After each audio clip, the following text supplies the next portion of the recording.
In classrooms across the country, teachers are changing the future of student success.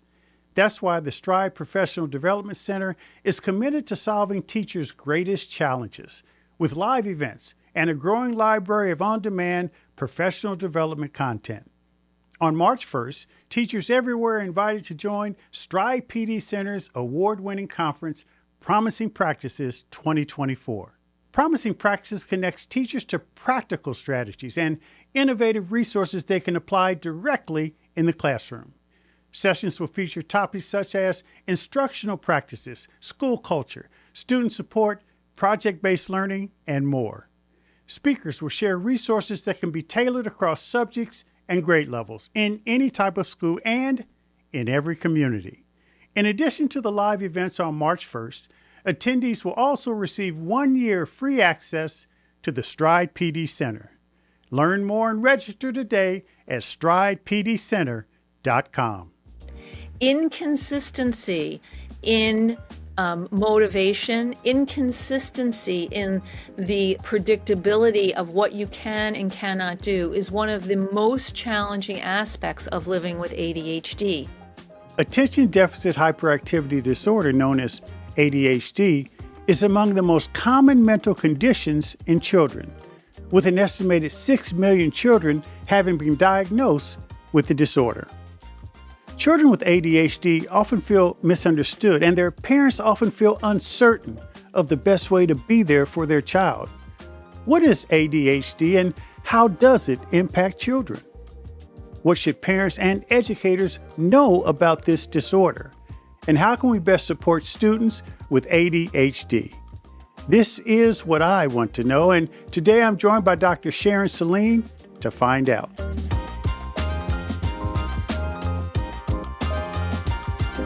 Dr. Sharon Saline is a clinical psychologist and ADHD expert.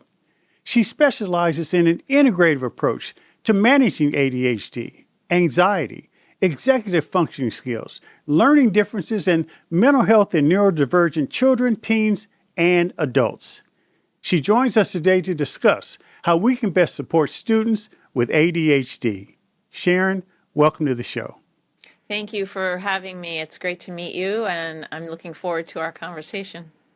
So, based on your bio, you have 30 years of clinical experience in this field, but I want to go back a little bit. Let's talk about, what inspired you to do this work. For many, this isn't the type of thing you say you want to do when you're a kid and you aspire to a future work life. So talk about what led you to this important work. That's a very interesting question, and we could spend the whole time talking about that. So I'm just going to try to consolidate my answer as much as possible. I never thought I wanted to be a psychologist. I was working with the Boston Youth Theater in the early 90s, I guess the late 80s. We were, I was working with inner city kids in Boston doing theater. And I found that I was more interested in their personal stories than in the production itself. And that was true in some other aspects of my work at that time. I was teaching theater to kids, and I found that I was drawn to working with the kids. And so I decided to pursue a graduate degree in psychology, and I focused on children and families. And over the years, of course, that led to all kinds of different topics of interest. I actually wrote my dissertation on gender differences in children's dreams. And then went on to focus on ADHD a little bit later when actually my nephew was diagnosed with ADHD. And my brother then realized he had it, and I found that that dovetailed with the clients who were coming into my office and the clients I was seeing at school consultations. It was just like this whole sort of synchronicity of events to spend some time doing a deeper dive into the subject. And I'm so glad that I did. I've learned a lot. And in recent years, as the diagnostic criteria has changed and more information on women, postmenopausal women with ADHD has come out, I've learned that I have a mild form of ADHD myself too. First of all, I'm married to a psychologist, so I understand. I viscerally connected with your story when you talked about, working in the play and wanting to know more about the personal stories. I mean, I hear that, and I've witnessed that with my wife for many years. There is something, I think, truly special about folks like you and my wife who have that inherent gift to explore where folks are coming from and how to help cure or at least provide some support for challenges associated with that. Because that's not a skill set that everyone has. Well, I think that's true. And I think that also there's been a change, at least in the type of psychological work that I do, in that it's not just where you're coming from, but it's where you want to go. How Yeah. do you want to Yeah. live your life today and in the future?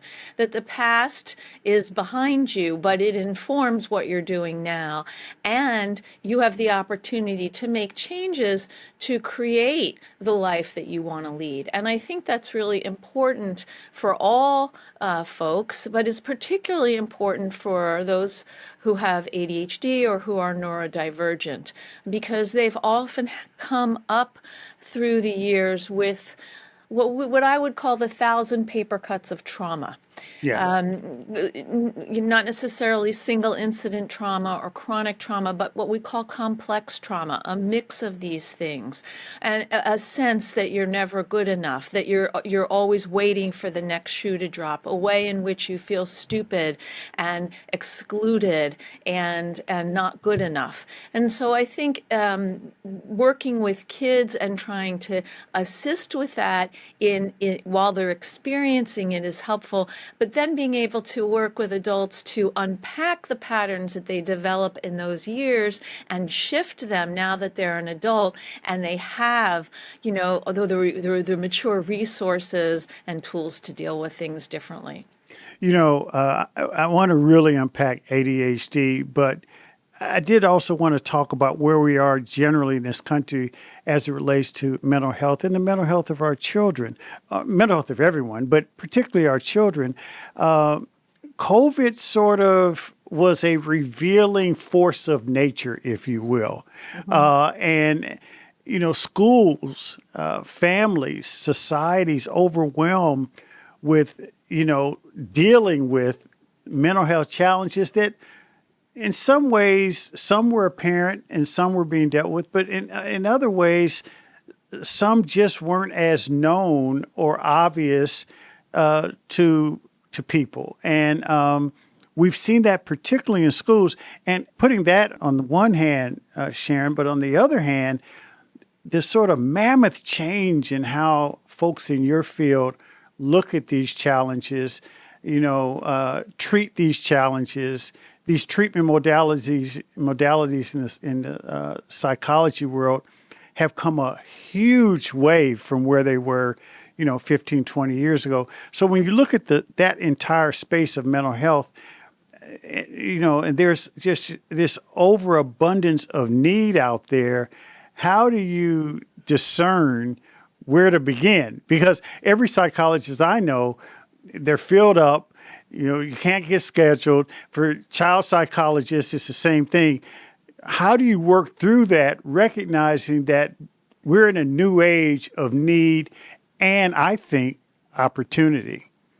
I think that one of the challenges that mental health practitioners are facing now is this wave of post-traumatic stress disorder that people are living with post-COVID.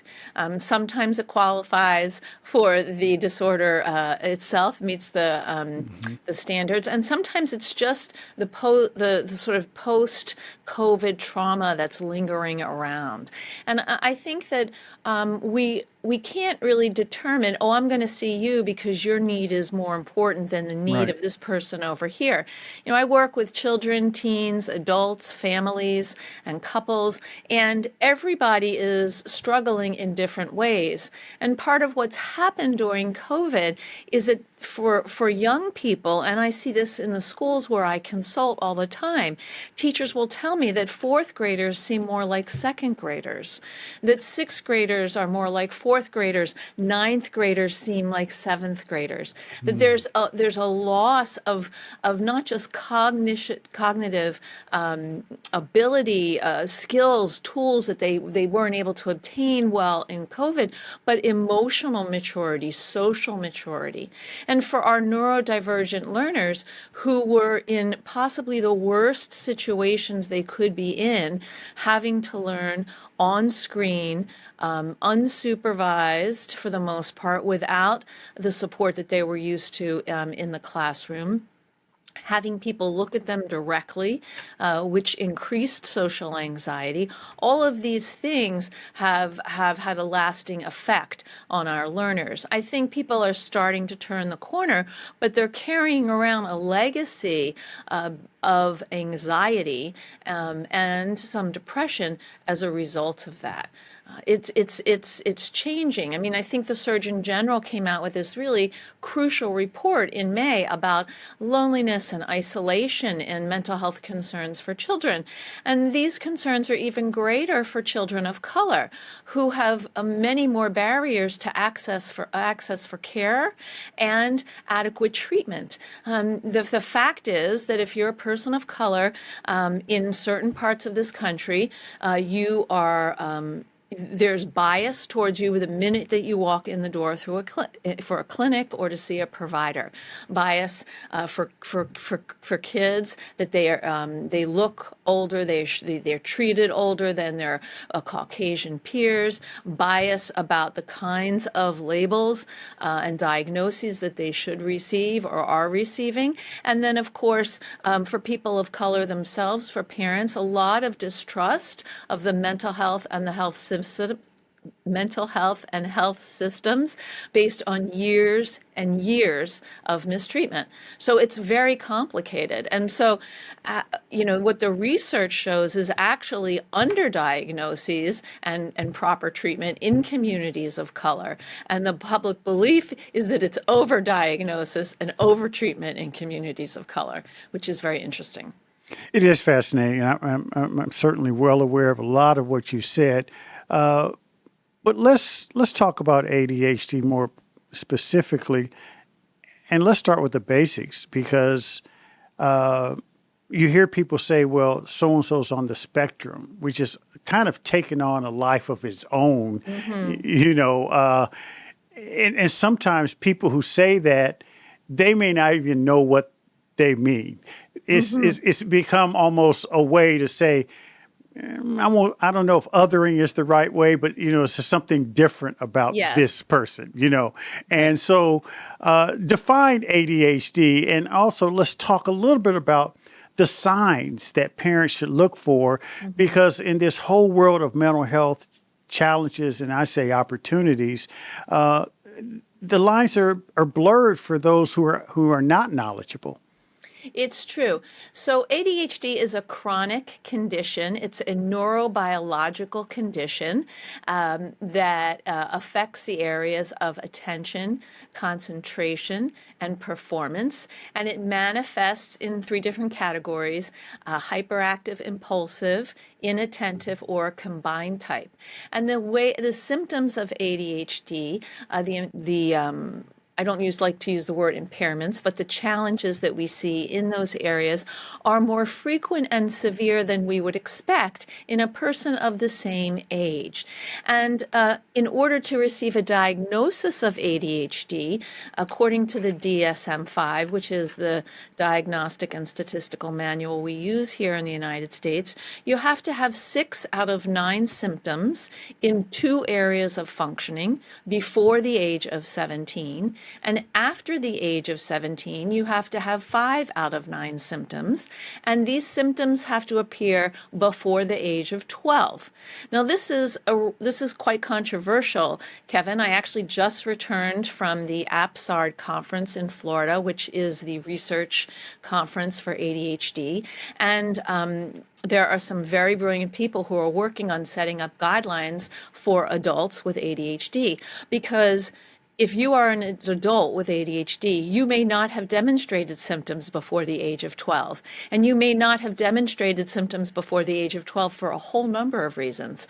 People who have high cognitive intelligence can compensate for their deficits in working memory or processing speed for a long time until they're met with challenges that have to do with prioritizing and planning and working memory and emotional control and organization and initiation. These are all executive functioning skills that we all have. When you have ADHD, you have your executive functioning skills are more seriously impaired than when you don't have ADHD. And so what we want to find out is, what are those areas where you're struggling? What are those 6 out of 9 symptoms? And that's where we would begin to work with you on creating tools and improvements that are both cognitively based, but also might include medication. Because ADHD is a neurobiological condition. It is not a figment of your imagination. Everyone doesn't have a little bit of ADHD. It doesn't work like that. Might you be inattentive sometimes? Sure. Might you have some trouble focusing at times? Of course. But does that mean you have ADHD? Probably not, unless these symptoms are severely impacting your ability to function at school, at home, at work, socially, etc. What's fascinating about this, you talked about controversies, and one of the controversial aspects of this diagnosis is that, and particularly, you mentioned, kids of color and underserved communities, that in school settings, they're often misdiagnosed. And as you said, some of these symptoms may not even reveal themselves till a later age. And labeling of kids is as being not competent, not being able to function properly in a school environment, and then the way these kids are impacted by all of that has become not only a challenge, but it's been devastating. So talk a little bit about a teacher in a school setting, what they should be looking for, which leads to a potentially proper diagnosis by the proper official, as opposed to some colleague in the classroom over saying, oh, that kid just doesn't so-and-so and so-and-so. And there's so much of that in our schools. There is a lot of it. And here's the thing. Inattention or having trouble sitting still can be related to a number of factors: depression, anxiety, trauma. It's not just about having ADHD. Is there travel alone? Is it like a pure ADHD? Rarely. I ask my colleagues, do you think there's a pure ADHD? I asked several of these, international leaders at this conference, and they're like, no, ADHD always travels with something. Learning disabilities. I like that. I like that description. It doesn't travel alone. I love that. It rarely travels alone. You have learning disabilities. You have Yeah. Anxiety, depression, those are the main, the big three. Interestingly, if someone is on the autism spectrum, particularly level 1 autism, 50% of those kids have a diagnosis of ADHD, but only 14% of kids with ADHD have a diagnosis of ASD. You asked me if there's a spectrum of ADHD. It Yeah. doesn't quite work like that. It's not Yeah. like, oh, I mean, that's not generally, I think, how people would think about it. It's not like you're pregnant or you're not. It's not that sort of black and white. But you Yeah. could have mild ADHD, you can have moderate ADHD, you can have more severe ADHD. But you share challenges with these executive functioning skills that are somewhat debilitating. And what we see often with people with ADHD are difficulties with emotional regulation, difficulties with working memory. So it's hard to pull up something that you know and apply it to a situation that you're in, even though if you weren't in that under pressure in that situation, you'd probably be able to give the answer. For teachers in classrooms, what I see happens most often is that the squeaky wheel gets the grease. So the child who is physically active, who has trouble sitting still, who's interrupting, who's raising their hand, who's talking to their peers, who's fidgeting, they're the ones who are tagged as, I think this child might have ADHD. And the child who is a little bit dreamy, who may be looking out the window and you need to call their name to bring them back. The child who, as a girl, for instance, might be chatty but isn't acting out, but is kind of a big talker. These are the kids who tend to get overlooked, whether they're girls or boys, because they're not what we consider the standard type of ADHD, which is basically modeled on hyperactive, impulsive boys. And so I'm constantly trying to get people to broaden the lens that they look through when they see kids. The other thing that we want to remember is that particularly for girls, girls are referred for anxiety and depression or somatization problems and not for attention, because they may be able to mask their attention issues. And so when someone comes with an anxiety or a depression, that's a referral, I always ask, I want to do an in-office screening for ADHD, and I want to ask questions about their performance at school. Again, for those kids who we consider twice exceptional or gifted, they have this additional challenge where they might be, their verbal comprehension might be very high, or their visual spatial skills might be very strong, but their processing speed is slower. And so it's kind of like one of my clients said to me, she was 12, and she's like, it's like this, Dr. Sharon. A file comes in my brain, and the papers go everywhere, and I start to pick up those papers. And then the next file comes in my brain, and those papers go everywhere. And then the next file comes in my brain, and those papers go everywhere. And I'm so overwhelmed because I'm still trying to pick up the papers from the first Wow. file. Yeah. Wow, right? Yeah. And Yeah. that's the girl who doesn't get noticed. That's such an apt description. Sharon, I have a couple more questions. I find this conversation so important. I could talk to you for a lot longer, but a couple more questions. One, I'll come back anytime, Kevin. I could talk to you too. Invite me back. We can do a yeah, whole session on yeah. I mean, anxiety and ADHD. It'll be fun. and it's so prevalent in our schools, and I think that many teachers and administrators struggle with how to deal with this. So the one question I really wanted to get to, and then I have one more, is what are some of the do's and don'ts? Let's say a child has this diagnosis. Talk a little bit about the do's and don'ts, because I do think that that's having a toolkit on how to support kids with this diagnosis is really, really important. And it begins with some of those personal interactions. Absolutely. It's critical. So some of the do's and don'ts: do nurture a growth mindset. A growth mindset says you're going to take a risk. You're going to see what happens. If it works out, cool, do it again. If it's not working out, that's not a problem. There's nothing wrong with you. You're not a failure. We're going to step back. We're going to, pivot and figure out what else we can do, and then we're going to try again.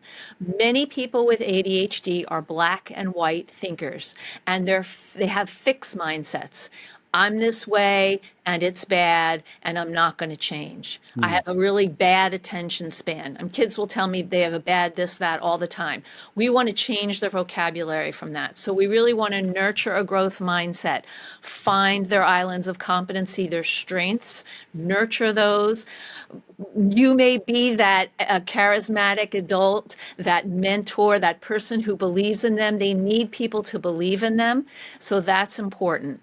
In my book, I talk about using my 5 C's approach to ADHD. And this is self-control, compassion, collaboration, consistency, and celebration. We can put a link to that in the show notes, I'm sure. Yes, we will. And I'm also happy to offer a downloadable gift to your listeners that sort of lays out a little bit of this information if you do that. And if not, you guys go to my website and you can sign up for my email and you'll get your own gift on your own. It's www.drsharonsaline.com. So the first thing is we want to, nurture a growth mindset. The second thing is we want to replace the term ADHD with a term that feels closer to what a child is actually experiencing. So so instead of I have ADHD, which means I have a disorder and I'm sick and something's wrong with me, could you have an attention wandering brain? Could you have a dreamy brain? Could you have a fast brain? Could you have a very fast, funny brain? Whatever it is, like what kind of brain? I have a figure it out brain. I like to figure things out. Kids have languages for that. Even teenagers will come up with something. But we want to come up with a name for your brain that makes sense to what you're living with. Yeah. Because nobody wants to have a disorder. You don't want one, I don't want one, and they definitely don't want one. Yeah. So that's the second thing. The third thing is collaborate with the school and at home on a couple ideally 1, but we'll say 2, executive functioning skills that you really want to see changes in. One of the mistakes adults make with kids with ADHD is trying to intervene on several executive functioning skills simultaneously. So I don't know about you, Kevin, but I can only really work on changing one thing at a time. My husband says, can you turn off the light outside? Can you turn off the outside light when you come in from work? Can you not keep your briefcase on the counter? And by the way, could you interrupt me less? I said, which one do you want? And he says, interrupt me less, which was too bad for me because it's the hardest one, right? But and the light stays on. And the light stays on, exactly. So, because I still have to turn the light off anyway. But so we want to, and how are we going to do this? We're going to collaborate with our kids.